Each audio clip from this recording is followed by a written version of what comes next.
Assalamualaikum warahmatullahi wabarakatuh.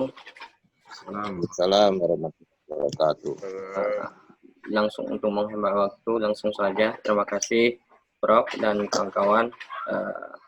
Baiklah, saya akan sedikit membahas tentang makalah yang telah saya susun dengan judul faktor-faktor yang perlu dipertimbangkan dalam menentukan metodologi pembelajaran PAI. Langsung saja kepada pembahasannya, bahwasanya dalam dalam menentukan metodologi ataupun metode dalam pembelajaran PAI ada beberapa faktor yang harus diperhatikan. Yang pertama, tujuan yang hendak dicapai, di mana tujuan ini ada 3. Yang pertama kognitif, afektif, dan psikomotor. Yang kedua yaitu mengenai peserta didik. Jadi dalam menentukan metodologi ataupun metode harus menguasai bagaimana karakteristik peserta didik kita di dalam kelas. Yang ketiga ada bahan pembelajaran. Bahan pembelajaran itu juga harus kita perhatikan dalam menentukan metode. Begitu juga media dan sumber belajar yang ingin kita terapkan dalam proses belajar mengajar. Yang selanjutnya ada fasilitas. Maka kita dengan adanya fasilitas sekolah itu harus kita manfaatkan dan kita sesuaikan dengan metodologi yang kita terapkan dalam pembelajaran. Selanjutnya ada partisipasi ataupun kerjasama. Itu juga harus kita menjadi suatu pertimbangan bagi kita dalam menentukan metodologi dalam kelas. Di mana partisipasi itu butuh, yaitu baik dari sesama guru maupun guru dengan siswa atau peserta didik. Yang selanjutnya yaitu keunggulan dan kelemahan. Itu menjadi suatu pertimbangan juga bagi kita dalam menentukan metodologi dalam proses pembelajaran. Sehingga metode yang kita terapkan itu mampu ataupun sesuai dengan yang kita terapkan dalam kelas. Dalam menentukan ataupun dalam mempertimbangkan suatu metodologi, itu kita ibaratkan kita ini sebagai nelayan, di mana nelayan dalam mencari ikan itu ada beberapa alat, ada jaring, ada bom, dan ada alat yang lainnya. Maka seorang nelayan yang cerdas ataupun seorang nelayan yang pandai, dia akan mencari cara yang mudah dalam menangkap ikan tersebut, sehingga dia mudah menangkap ikan dan banyak didapatkan. Begitu juga kita dalam menentukan metodologi dalam proses pembelajaran. Seorang guru yang unggul, dan cerdas akan mencari metode yang mudah dipahami oleh siswa sehingga proses pembelajaran tercapai seperti yang diinginkan. Mungkin itu secara singkat makalah yang saya presentasikan. Mungkin ada saran dan kritikan, mari kita sama-sama diskusikan. Saya kembalikan ke forum. Terima kasih. Saudara penyaji, halo? Ya, Prof.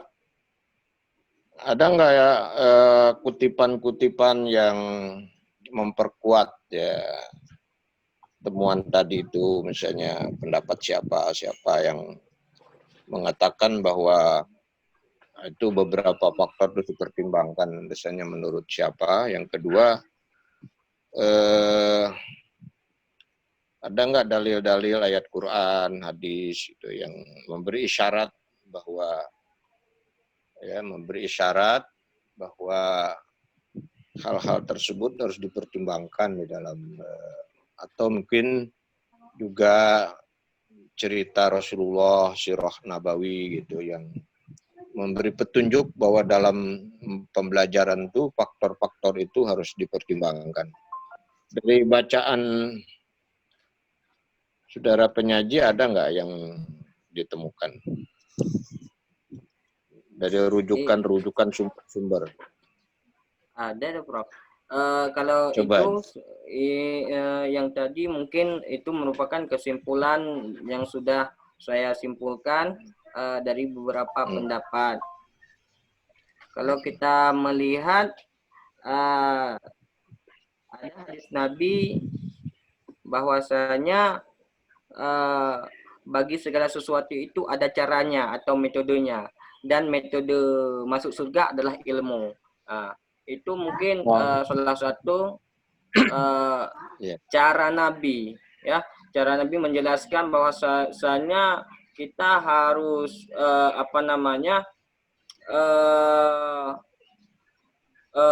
bagaimana kita melakukan sesuatu dengan ada caranya. Mungkin kita juga sering mendengar bahwa cerita Nabi, yaitu ketika terjadi banjir di Mekah, itu Hajarul Aswad bergeser, sehingga orang-orang Arab kan semua ingin meletakkan pada tempatnya. Maka pada saat itu Nabi punya siasat ataupun cara bagaimana supaya tidak berdebat, supaya tidak terjadi pertengkaran dalam meletakkan Hajarul Aswad. Mungkin Nabi meletakkan mengambil kain sehingga di empat sisi itu semua yang bertengkar itu semua dapat meletakkan batu Hajarul Aswad tersebut. Mungkin itu salah satu juga metode yang dilakukan Nabi sehingga memudahkan orang-orang Arab dalam tidak terjadi pertikaian ataupun pertengkaran pada saat itu. Begitu juga mungkin metode lain yang Nabi lakukan, yaitu tentang salatlah seperti aku salat. Mungkin itu suatu metode percontohan. Mungkin cara tersebut dilakukan oleh Nabi sehingga kita bisa meniru bagaimana cara yang dilakukan oleh Nabi bagi kita. Jadi pada hadis Nabi atau sirah Nabawi ada isyarat-isyarat, ya, petunjuk-petunjuk, ya, bahwa di dalam ajaran itu ya bisa menggunakan tadi ada metode kooperatif, ya, di Hajar Aswad itu kooperatif berarti, ya, dan ada metode dramatisasi tadi, yang sholat itu peragaan, ya, dramatisasi, ya. Oke, ini masih bisa kita gali lagi, explore lagi. Kalau masih ada tambahan, mungkin isyarat-isyarat dari Nabi yang memperlihatkan perlunya pertimbangan dalam menentukan metode. Masih ada? Kalau masih ada, silakan. Kerap mempergunakan metode yang berganti-ganti. Mungkin itu caranya supaya dengan mengganti-ganti itu tidak terjadi kebosanan ataupun kejenuhan bagi siswa dalam proses belajar mengajar. Begitu juga dengan Abdurrahman Mas'ud, beliau juga mengatakan bahwa dalam menentukan metode, guru harus mempertimbangkan guru itu sebagai role model ataupun suri tauladan bagi siswa. Begitu juga guru harus bersikap kasih sayang, guru itu sebagai fasilitator, sehingga menumbuhkan siswa yang kreatif dan komunikatif dalam proses belajar mengajar. Baik, Assalamualaikum warahmatullahi wabarakatuh. Salam. Ya, terima kasih Pak Maskur, makalahnya sangat menarik dan menambah pemahaman kita mengenai metode dalam mengajarkan pelajaran PAI pada peserta didik. Saya tertarik dengan poin. Ya, halo? Iya, Pak. Ya, Bu. Ya, saya tertarik dengan poin. Ya. Silakan dilanjutkan.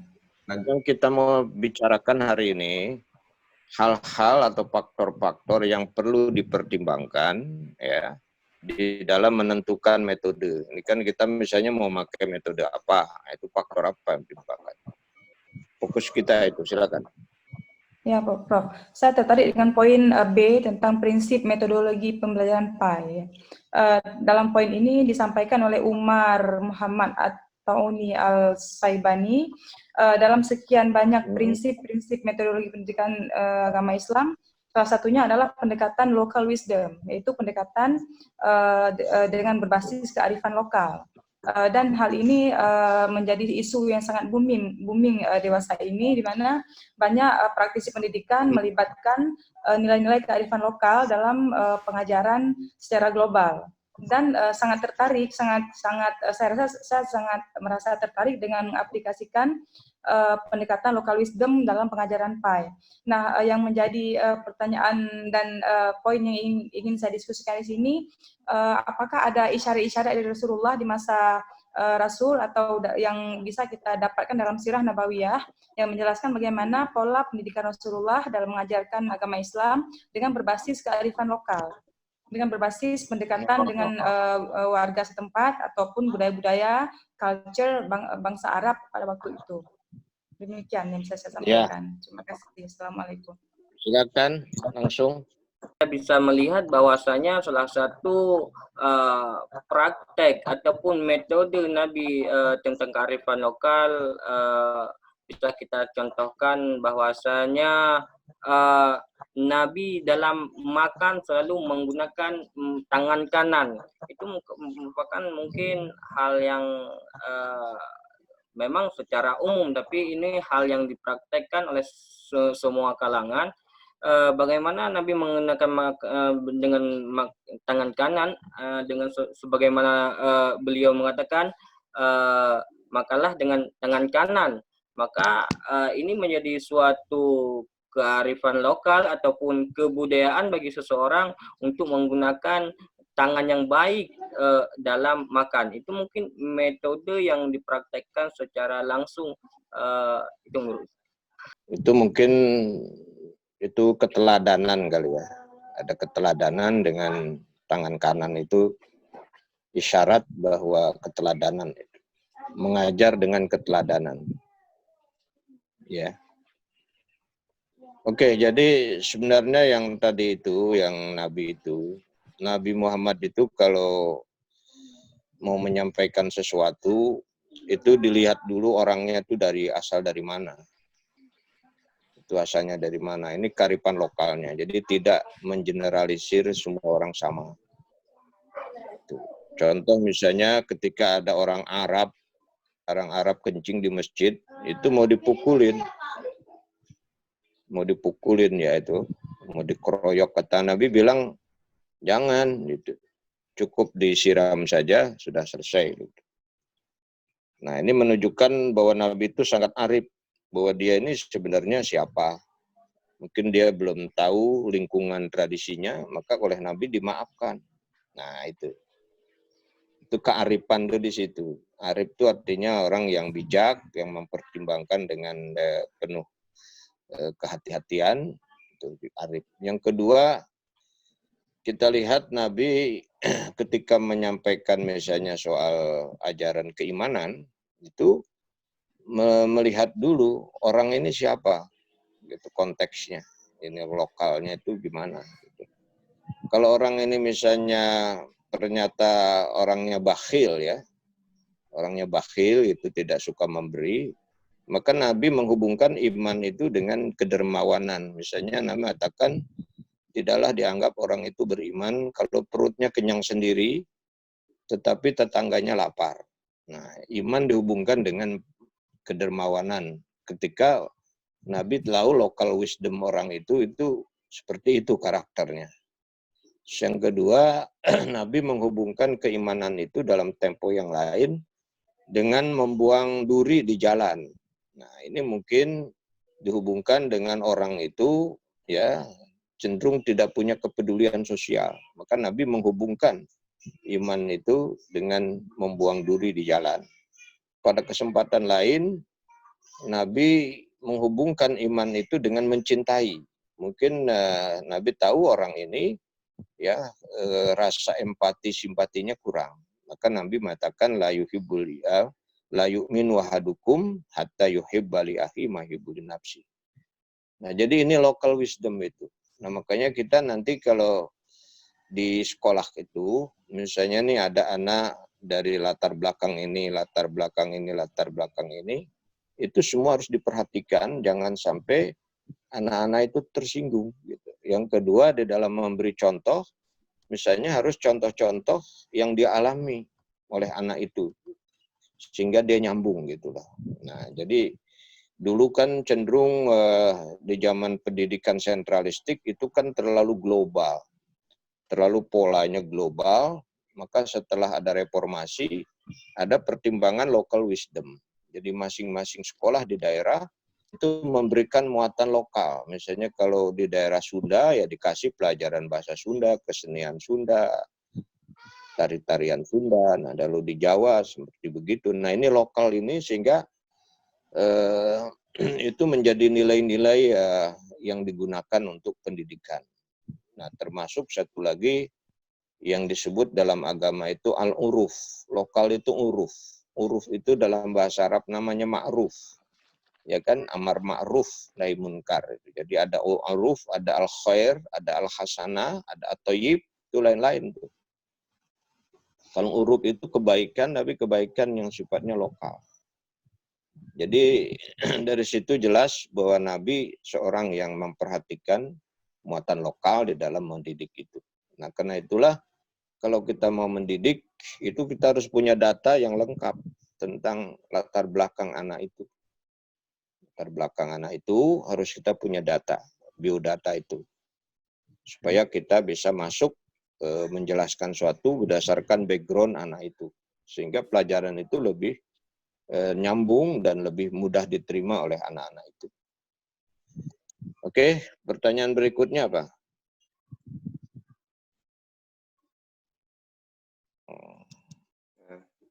Pak. Ya, pertanyaan berikutnya silakan. Dari saya, Pak. Ya. Assalamualaikum. Assalamualaikum warahmatullahi wabarakatuh. Salam.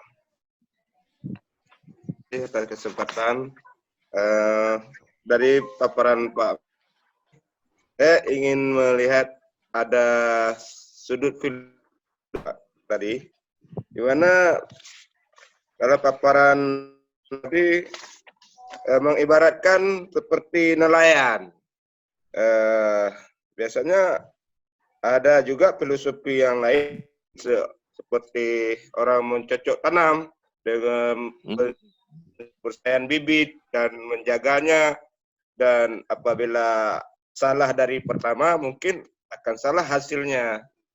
Dari filosofi Bapak Maskur ini mungkin bisa kan bagaimana ini Pak Maskur, ibarat ada pancing dan ada bom, maksudnya nelayan punya bom itu apa? Mungkin metode marah-marah mungkin. Demikian. Ya, silakan. Terima kasih Bapak. Terima Baik. kasih. Lanjut, silakan Pak Maskur. Iya, terima Maskur, kasih. silakan. Di sini saya ingin bercerita, misalnya seorang nelayan ingin menikmati ikan bakar. Dengan niatnya dia ingin mempersiapkan alat-alat yang digunakan untuk menangkap ikan. Kan menangkap ikan banyak alatnya, ada pancing, ada jaring, ada bom ikan. Jadi dari sekian yang ada alat untuk digunakan untuk menangkap ikan, pasti salah satu cara yang paling efektif untuk menangkap ikan adalah melalui jaring. Kalau melalui bom ikan, mungkin itu akan merusak laut. Ataupun melalui pancing mungkin lama, tapi melalui jaring mungkin itu lebih efektif. Inilah sebagai penegasan bahwasanya seseorang harus memiliki keterampilan dan kepandaian mensiasati suatu tujuan yang ingin dicapai agar tepat sesuai dengan yang diinginkan. Seorang guru juga harus berperan aktif dan menempatkan kedudukannya sebagai tenaga profesional dalam proses pembelajaran, sehingga menciptakan kegiatan belajar yang sedemikian seperti seorang nelayan yang ingin menangkap ikan. Mungkin itu sebagai contohnya Pak Abdul Aziz. Gimana? Ya, jadi poin itu sebenarnya arahnya adalah bahwa yang harus dipertimbangkan dalam menentukan metode adalah kemampuan guru di dalam penguasaan terhadap teknologi, terhadap peralatan dan seterusnya. Karena setiap metode itu punya resiko, punya modal, ya, punya biaya, gitulah. Misalnya kalau mau mengajar dengan ceramah, biasanya nggak terlalu banyak peralatan itu. Ceramah itu kan ngomong aja sudah ya. Itu metode paling murah itu ceramah itu. Makanya di desa-desa pakai ceramah karena modalnya kurang. Gitu ya. Tapi kalau misalnya pakai metode observasi, wah itu harus bawa kamera, harus bawa recording, harus bawa alat ukur. Nah itu yang begitu maksudnya itu. Misalnya mau nyuruh anak-anak ini, kita misalnya mau menggunakan metode apa? Metode simulasi misalnya ya, memperagakan. Memperagakan siapa? Malin Kundang misalnya. Wah itu alat-alatnya banyak sekali tuh. Ya, kalau mau pakai metode Malin Kundang tuh banyak sekali alat-alatnya itu. Harus ada perahu, ya kan? Harus ada pakaian-pakaian yang Malin Kundang, pakaian situ, banyak itu. Ya, harus ada macam-macam. Nah, itu yang kita maksud gitu. Nah, jadi seorang guru harus tahu itu peralatan-peralatan apa ya yang dalam kaitannya dengan penggunaan metode. Jadi ke sana arahnya. Sehingga dia jangan memilih metode tetapi peralatannya nggak ada. Itu jadi kacau itu ya. Atau dia memilih metode tapi dia menggunakan alat itu tidak bisa. Nah, itu ya. Nah, seperti sekarang lah kita ini metodenya berbasis online kan gitu. Kita mau nggak mau ya harus punya handphone. Gitu ya. Kalau nggak punya handphone nggak jadi. Gitu, ya, misalnya gitu ya. Kita baca di koran kan gitu tuh. Metode ini ternyata tidak berjalan itu di daerah yang jaringan jaringan internetnya nggak ada dan seterusnya itu nggak jalan. Itu yang kita maksud di sana. Kalau isyaratnya dalam Quran itu ada, di sana ada kalimat bil qalam ya. Iqra bismi rabbikal ladzi khalaq khalaqal insana. Allama bil qalam. Nah, kata qalam di situ memberi isyarat adanya peralatan. Nah, qalam itu jangan dilihat substansinya pena sederhana begitu, bukan. Tapi itu substansinya itu alat rekam, alat foto, alat menyimpan data, disket, file, itu arti kolam itu luas. Oke, lanjut lagi. Masih ada, silakan. Prof, kalau yang dimaksud dengan individual different itu apakah sama dengan background atau latar belakang peserta didik yang merupakan bahagian daripada faktor yang harus dipertimbangkan dalam menentukan suatu metode pembelajaran? Betul. Nah, ini terutama nanti ada di dalam aliran humanisme. Ya, di dalam aliran humanisme itu tidak boleh kita memukul rata setiap anak. Karena itu memang metode humanisme ini mahal harganya. Ya, mahal harganya karena kalau misalnya siswanya juga nggak banyak, satu kelas 15 orang, dan setiap orang ini kayak pasien di rumah sakit. Harus ada manual booknya setiap orang gitu. Karena penyakitnya setiap orang lain-lain, hobinya lain-lain gitu kan itu. Maka treatmentnya, cara mendekatinya lain-lain, tuh kayak begitu. Ini sebenarnya konsep Imam Al-Ghazali. Kata Imam Al-Ghazali, guru itu ibarat dokter, ya, murid itu ibarat pasien. Maka sebelum mengobati itu harus tahu dulu penyakitnya. Nah, disitulah harus ada biodata, harus ada wawancara. Makanya kalau kita datang ke rumah sakit kan kita ada wawancara dulu tuh sama dokter. Sama ya kan wawancara, terus dicek darah kita, urin kita, segala macam itu. Nah, sehingga tahulah dokter itu penyakitnya, ya pasien itu, baru dokter nanti menentukan cara menyembuhkannya bagaimana, terus obatnya apa. Nah, kata Al-Ghazali, mendidik tuh kayak gitu tuh. Gitu ya.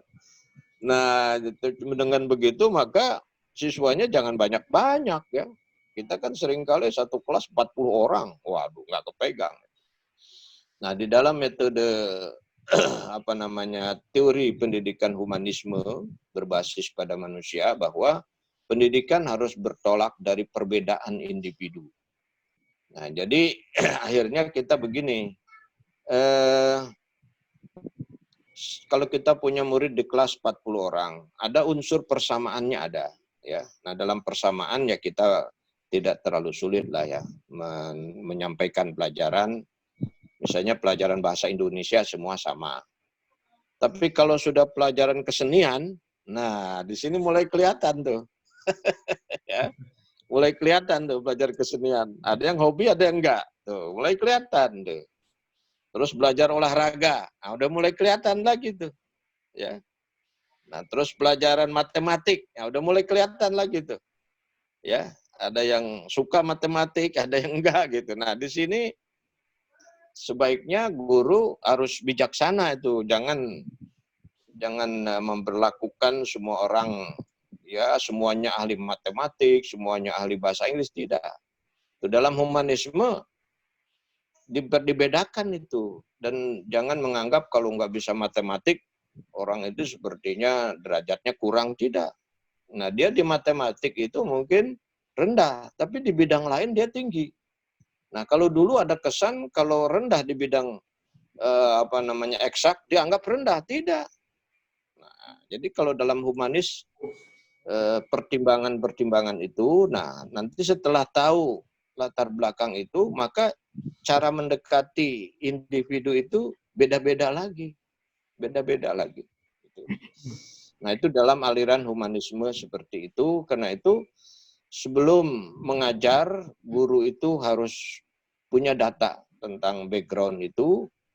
Karena itulah kalau waktu penerimaan siswa itu rekodnya harus lengkap betul ya. Data-data itu lengkap, bahkan kalau bisa psikolog terlibat di situ. Nah, nanti data itu dikasihkan sama guru. Ketika dia ngajar nih murid Anda sekian nih datanya. Nah, itu kan. Nah, tapi sekali lagi tuh biayanya mahal itu ya. Ya, biayanya mahal. Kalau kita kan masuk kelas dalam keadaan bodoh amat lah gitu ya, di dalam keadaan gelap gitu ya. Nah, makanya seringkali di kelas itu banyak anak yang tersiksa. Wah, pas giliran pelajaran matematik dia takut itu, wah takut gitu kan. Ada lagi yang takut sama sejarah, karena sejarah itu suruh ngapalin tahun-tahun gitu. Ada yang nggak suka. Nah, perbedaan ini itu harus diperhatikan. Itu idealnya begitu. Nah, saya sudah temukan yang pendekatan individualistik ini yang diterapkan antara lain di Alexandria Boarding School, itu di daerah Bekasi. Ya, daerah Bekasi itu ada lembaga pendidikan Alexandria Boarding School. Silahkan dibuka di Google ada. Terus juga di Pesantren Peradaban Dunia Jagat Arsi di BSD itu pakai pendekatan individualistik. Ya, memang mahal. Ya,